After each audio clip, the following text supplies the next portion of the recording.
बिस्मिल्लाहिर्रहमानिर्रहीम। अस्सलाम वालेकुम। आज 13 मई बरोज़ सोमवार हम बात करेंगे पाकिस्तान तहरीक इंसाफ को बहुत बड़ा रिलीफ मिल गया है और सुप्रीम कोर्ट ऑफ पाकिस्तान के हुक्म के बाद 78 जो मखसूस नशिस्तें थीं हुकूमती इत्तेहाद को मिली हुई वो आज मुअत्तल कर दी गई हैं। मैं आपको बताऊंगा कि मुस्लिम लीग नून की कितनी नशिस्तें कम हो गई हैं, पीपल्स पार्टी की और बाकी जमातों की, और साथ हुकूमती इत्तेहाद 2/3 मेजॉरिटी भी खो चुका है असम्बली में। बहुत अहम पेशरफ सामने आई है। और फिर इसके बाद अगला नंबर है जो सेनेटर्स मुंतखब हुए हैं इन 78 सीटों की बुनियाद पर, उनका क्या मुस्तकबिल होगा वो भी मैं आपके साथ शेयर करने जा रहा हूँ। और आज जो अहम नोटिफिकेशन जारी हुए हैं उसकी तफसील भी मैं आपके साथ शेयर करूँगा। और परवेज़ इलाही की जानिब से आज वो अदालत में पेश किया गया, उनकी जानिब से जो आज गुफ्तगू की गई है वो भी मैं आपके साथ शेयर करूँगा और उनके केस की समाअत का हवाल भी। लाहौर हाई कोर्ट में एक दरख्वास्त दायर की गई थी। तालबात जो फ़ीमेल्स हैं, फ़ीमेल्स के इम्तिहानी मराकज़ रिहाइश से दूर बनाने के ख़िलाफ़ दरख्वास्तों पर समाअत हुई। लाहौर हाई कोर्ट में तालबात के इम्तिहानी मराकज़ रिहाइश से दूर दराज बनाने के ख़िलाफ़ मोहम्मद मुबशर सफदर नामी शहरी की जानिब से दायर दरख्वास्त पर जस्टिस आबिद अज़ीज़ शेख ने समाअत की। दरख्वास्त में पंजाब हुकूमत, secretary education, secretary school education और चेयरपर्सन पंजाब एग्ज़ामिनेशन कमीशन को फ़रीक बनाया गया। दरख्वास्त गुजार ने जस्टिस आबिद अज़ीज़ शेख साहब की अदालत में मौक़िफ़ अख्तियार किया कि मैट्रिक और इंटरमीडिएट के इम्तिहानात के लिए लड़कियों के इम्तिहानी मराकज़ 10-10 किलोमीटर दूर बनाए जा रहे हैं। दूर फासले पर लड़कियों के इम्तिहानी मराकज़ बनाना एजुकेशन पॉलिसी के मुनाफी है। लड़कियों के इम्तिहानी मराकज़ 10-10 किलोमीटर पर कायम करना आइन की भी नफ़ी है, चूँकि ख़वातीन को इल्म हासिल करना उनका बुनियादी हक़ है और उनकी इक्वलिटी ऑफ सिटीज़न का जो कंसेप्ट है उसके मुताबिक ख़वातीन को बजाय इसके कि फ़ैसिलिटेट किया जाता, हुकूमत ख़वातीन को इतने दूर उनके सेंटर बना रही है कि या तो कोई उन सेंटर तक पहुंच नहीं पाते या उनके लिए बहुत ज़्यादा मसाइल होते हैं। दरख्वास्त गुजार ने कहा कि आइन लड़कियों की तालीम को फ़रोग़ देने की ज़मानत देता है और फ़रोग़ देने की का हुक्म देता है रियासत को, लेकिन दूर दराज इम्तिहानी मराकज़ से मसाइल पैदा होते हैं। लड़कियों के लिए इम्तिहानी मराकज़ उनके रिहायशी इलाकों के करीब कायम करना आइन और कानून के मुताबिक ये रियासत और हुकूमत की ज़िम्मेदारी है। दौरान समाअत दरख्वास्त गुजार मोहम्मद मुबशर सफदर नामी शहरी की जानिब से राना सिकंदर एडवोकेट के दलाइल जब मुकम्मल हुए तो पंजाब हुकूमत के वकील ने दलाइल देते हुए मौक़िफ़ अपनाया कि हमारी इस हवाले से पॉलिसी नहीं है, जिस पर जस्टिस आबिद अज़ीज़ शेख ने रिमार्क्स में कहा कि अगर पॉलिसी नहीं है तो बन जाएगी, हम नोटिस जारी कर रहे हैं। ऐसा नहीं होता कि आप बच्चियों को 10-10, 12-12 किलोमीटर दूर उनके सेंटर बना दें, उनके स्कूल से भी दूर, और हर बच्ची हमेशा अपने जो घर के पास स्कूल होता है वहाँ एडमिशन लेती है। और अगर आप उस स्कूल से 12 किलोमीटर दूर उनका जो एग्ज़ामिनेशन सेंटर बना देंगे तो उनके लिए पॉसिबल नहीं होगा कि वो वहाँ तक पहुँचें। तो पंजाब हुकूमत के वकील ने कहा जी हमारी इस हवाले से कोई पॉलिसी नहीं है। तो जस्टिस आबिद अज़ीज़ शेख साहब सीनियर जज हैं लाहौर हाई कोर्ट को, उन्होंने कहा पॉलिसी नहीं है तो पॉलिसी बनाएं, बन जाएगी पॉलिसी, आप इसके ऊपर जवाब जमा करवाएं। अदालत ने secretary higher education, secretary education school और चेयरपर्सन पंजाब एग्ज़ामिनेशन कमीशन को नोटिस जारी करते हुए आइंदा समाअत पर जवाब तलब कर लिया। चूँकि ये मफाद आमा का एक मामला था और बहुत अहम एक केस था जिसकी तफसील मैंने आपके साथ शेयर की, और मैं समझता हूँ कि ये जो तमाम केसेस हैं, अगर इन केसेस के ऊपर अदालतें जल्द रिलीफ देना शुरू कर दें तो ये कई हज़ारों बच्चियों को इसका फ़ायदा होगा। दूसरी तरफ आज परवेज़ इलाही के ख़िलाफ़ एक केस था और परवेज़ इलाही को जेल से नहीं पेश किया गया था अदालत में, जिस पर फिर अदालत ने फ़ौरी तौर पर पेश करने का हुक्म दे दिया। परवेज़ इलाही जिनके बारे में जस्टिस अरबाब मोहम्मद ताहिर साहब ने यह हुक्म जारी किया था कि उनको 15 दिन के अंदर अंदर हाउस अरेस्ट का जो नोटिफिकेशन जारी करें और उनके घर को सब जेल डिक्लेयर करें, तो पुलिस ने क्या किया, हुकूमत ने क्या किया, उनको अडियाला जेल से जो कि इस्लामाबाद हाई कोर्ट के दायरे अख्तियार में आती थी, उनको वहाँ से उठा के ले आए हैं यहाँ इस मकसद के लिए कोट लखपत जेल में, ताकि इस्लामाबाद हाई कोर्ट के दायरा अख्तियार में ना रहे। आज उनको अदालत में जब पेश किया गया तो परवेज़ इलाही ने गुफ्तगू करते हुए कहा कि बाख्तियार मुक़्तदर हलकों को मुज़ाकरात की दावत का मुस्बत जवाब देना चाहिए। उन्होंने कहा जो पाकिस्तान तहरीक इंसाफ ने या सरबराह पाकिस्तान तहरीक इंसाफ इमरान ख़ान ने मुज़ाकरात की बात की है, जो मुक़्तदर हलके हैं उनको उसका मुस्बत जवाब देना चाहिए। उन्होंने कहा कि मुज़ाकरात ही मौजूदा बहरानों से निकलने का वाहिद रास्ता हैं। इमरान ख़ान अपनी ज़ात के लिए नहीं बल्कि मुल्क और कौम के लिए मुज़ाकरात पर रज़ामंद हुए हैं। PTI रहनुमा ने कहा कि सिर्फ बाख्तियार मुक़्तदर हलकों से मुज़ाकरात ही नतीजा खेज साबित हो सकते हैं। बाख्तियार मुक़्तदर हलकों को साबिक़ सदर आरिफ अलवी की मुज़ाकरात की दावत का मुस्बत जवाब देना चाहिए। मौजूदा हालात में मुज़ाकरात से इनकार मुल्क को कौम के साथ खैर खाही नहीं होगी। उनका कहना था कि नून लीग पाकिस्तान तहरीक इंसाफ और इस्टेब्लिशमेंट के दरमियान मुज़ाकरात को सबूताज़ कर रही है और नून लीग जानती है PTI और इस्टेब्लिशमेंट मुज़ाकरात के नतीजे में उसे पंजाब में PTI का जो चोरी शुदा मैंडेट है वो वापस करना पड़ेगा। परवेज़ इलाही ने कहा कि नून लीग को PTI इस्टेब्लिशमेंट मुज़ाकरात में अपनी सियासी मौत नज़र आती है। यही वजह है कि वो जानबूझ के हालात ख़राब करने की कोशिश करते हैं कि ये हालात कभी बेहतर ना हो सकें। पंजाब असम्बली में मुबैना गैर कानूनी भर्तियों के मुकदमे में परवेज़ इलाही समेत दीगर मुलज़मान के ख़िलाफ़ उनको पेश करने के बावजूद आज फ़र्द जुर्म आयद ना हो सकी। लाहौर की एंटी करप्शन अदालत के जज अरशद हुसैन भट्टा साहब ने समाअत की। फ़र्द जुर्म की कार्रवाई के लिए साबिक़ वज़ीर आला पंजाब परवेज़ इलाही और मोहम्मद ख़ान भट्टी को अदालत के रूबरू पेश किया गया। ताहम दो शरीक मुलज़मान के गैर हाज़िर होने के बायस मुलज़मान पर फ़र्द जुर्म आयद ना हो सकी। शरीक मुलज़मान अमीन के पेश न होने पर अदालत ने बरहमी का इज़हार करते हुए कहा कि मुलज़म फ़र्द जुर्म की कार्रवाई लटकाने के लिए गैर हाज़िर हैं। अदालत ने आइंदा समाअत पर मुलज़म अमीन की मेडिकल रिपोर्ट भी तलब कर ली। उनकी जानिब से एक दरख्वास्त दायर की गई थी कि वो बीमार हैं, तो अदालत ने कहा कि उनकी मेडिकल रिपोर्ट भी जमा करवाएं।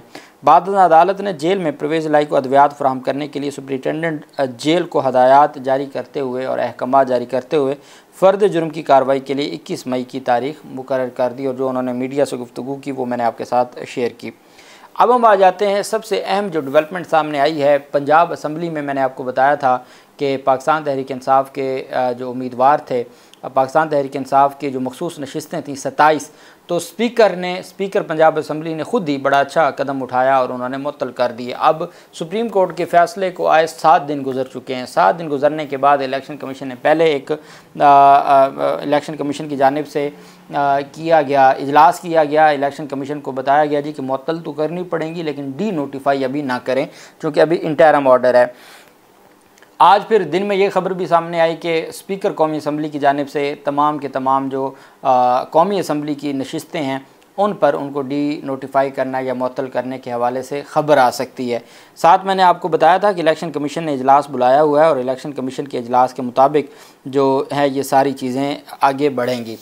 अब इलेक्शन कमीशन के इजलास में बाकायदा तौर पर नोटिफिकेशन जारी कर दिया गया है। 78 अरकान असम्बली इलेक्शन कमीशन ने सुप्रीम कोर्ट के फ़ैसले पर अमल दरामद करते हुए जो उनकी कामयाबी का नोटिफिकेशन है वो मुअत्तल कर दिया है। 78 मेंबरान असम्बली की कामयाबी का नोटिफिकेशन एक साथ मुअत्तल हो गया, जिसमें से पंजाब असम्बली में 27 हैं, पंजाब असम्बली की 27 हैं, खैबर पख्तूनख्वा असम्बली के 25 हैं, कौमी असम्बली के 23 हैं और सिंध असम्बली के 3 मेंबरान हैं जिनकी जो कामयाबी है उसको मुअत्तल किया गया है। अब इसमें जो ख़वातीन की कौमी असम्बली में ख़वातीन की 19 नशिस्तें हैं और अक़लियतों की 3 नशिस्तें हैं। खैबर पख्तूनख्वा में ख़वातीन की 21 नशिस्तें हैं, अक़लियतों की 4 नशिस्तें हैं और पंजाब असम्बली में ख़वातीन की 24 हैं और अक़लियतों की 3 नशिस्तें हैं, जबकि सिंध असम्बली में ख़वातीन की 2 और अक़लियतों की 1 नशिस्त है जिस पर अरकान को मुलतवी किया गया है। अब शहबाज शरीफ की हुकूमत की पार्लियामेंट में जो 2/3 अक्सरियत थी वो आज फ़ारिग हो गई है। आप जानते हैं कि पाकिस्तान तहरीक इंसाफ की मखसूस नशिस्तें हासिल करने के बाद यहाँ तक कहा गया था, हत्ता कि जुडिशल कमीशन के इजलास में जाके कहा गया था कि आपकी जानिब से जो जितनी कार्रवाई की जा रही है आप इसको अभी पेंडिंग रखें।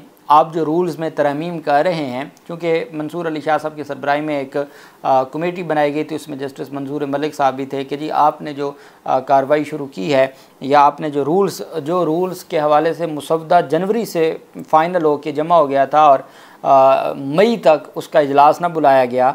जुडिशल कमीशन ऑफ पाकिस्तान का हाई कोर्ट्स में दर्जनों जजेस की असामियाँ खाली पड़ी हैं, कई जजेस की असामियाँ सुप्रीम कोर्ट ऑफ पाकिस्तान में खाली पड़ी हैं, कई सीनियर जजेस रिटायर्ड होते जा रहे हैं लेकिन रूल्स ना बन सके।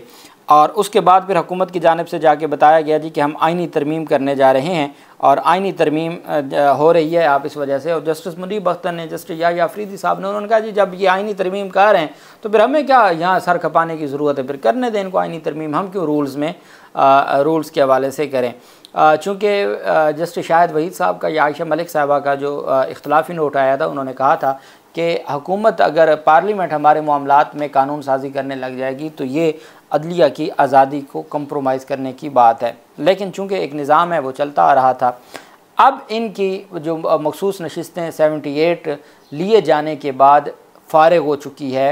इनकी जो अक्सरियत है पार्लियामेंट में, जो 2/3 अक्सरियत का इनको बड़ा मान था और बड़ा ज़ोर लगाया गया बल्ले का निशान लेने से लेके जो मखसूस नशिस्तों के फ़ैसलों तक, इलेक्शन कमीशन के फ़ैसलों के बाद, कि जी हर सूरत 2/3 अक्सरियत हो और आइन में तरमीम हो और फिर उसके बाद किसी की एक्सटेंशन की बातें, बहुत सारी चीज़ें सामने आती रहीं।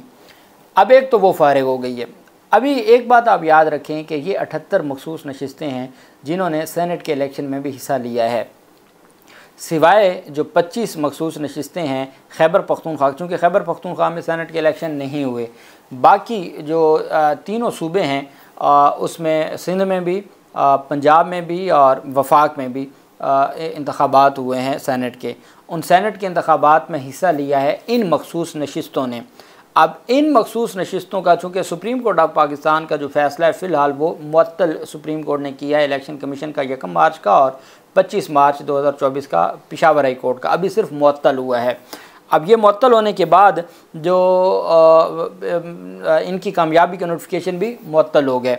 लेकिन सबसे अहम बात यह है, अब पाकिस्तान तहरीक इंसाफ के लिए खैबर पख्तूनख्वा असम्बली में दरवाज़े खुल गए। उन्होंने जो बड़े तगड़े तरीके से उन्होंने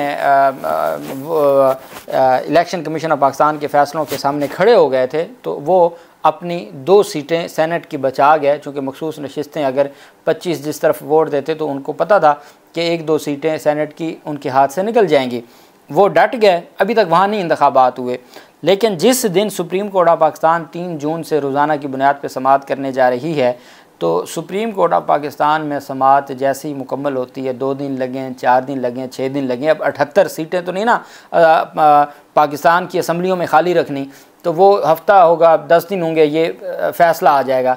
ये फ़ैसला आने के बाद सुप्रीम कोर्ट ऑफ पाकिस्तान ने जो अपना माइंड डिस्क्लोज़ किया है अवाम के मैंडेट के हवाले से, और जिस तरीके से सुन्नी इत्तेहाद कौंसिल को पार्लिमानी पार्टी तस्लीम कर लिया गया है, मैं ये समझता हूँ कि वो फ़ैसले कलअदम हो जाएंगे। वो फ़ैसले कलअदम होंगे तो फिर असल बात शुरू होगी और वो सेनेटर्स और उसका सेनेट के इंतखाबात दोबारा, कम अज़ कम सेनेट का जो इंतखाब है वो दोबारा करवाने का हुक्म हो सकता है और ये तमाम जो सेनेटर्स हैं ये फ़ारिग हो सकते हैं।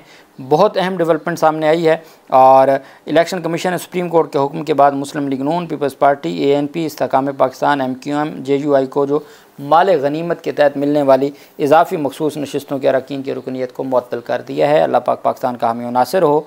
बहुत शुक्रिया। अल्लाह हाफिज़। पाकिस्तान जिंदाबाद।